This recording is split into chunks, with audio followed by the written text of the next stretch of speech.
An interval measures the distance between two notes. Intervals are based on key signatures, so make sure you have a thorough understanding of key signatures before you begin this section. If you need to review, watch my key signature videos, or you can practice the key signature game inside Music Theory Pro. There are two parts to every interval. There's a number and a quality. And we're going to deal with the number part of this first. The number measures the distance between two notes. So in order to find that number, count the distance and make sure you count the bottom note as 1. So if the lowest note is C, count C as 1. And then we continue counting upward. D is 2. So if this is our interval C and D, we will call that interval a second. And this continues upward, so C to E is a third, C to F is a fourth, and C to G is a fifth. It doesn't matter if we add any sharps or flats in front of either of these notes, C to G will always be a fifth. Let's do another example. This time we'll start with D as the lowest note. D is 1, and E is 2, so D to E is a second. D to F is a third, D to G is a fourth, and D to A is a fifth. So we've talked about the number part of an interval. And by the way, you can practice just this part inside Music Theory Pro. But for now, we're going to go on and talk about the quality of an interval.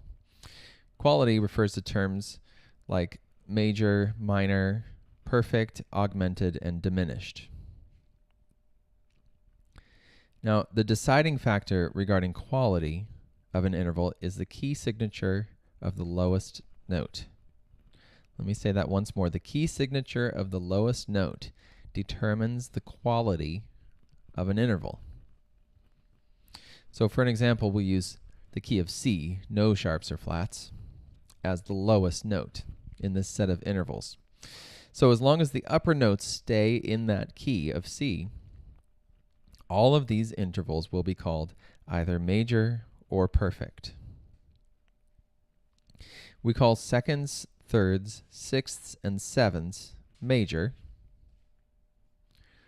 and we call unisons, fourths, fifths, and octaves perfect. So this first interval must be a perfect unison.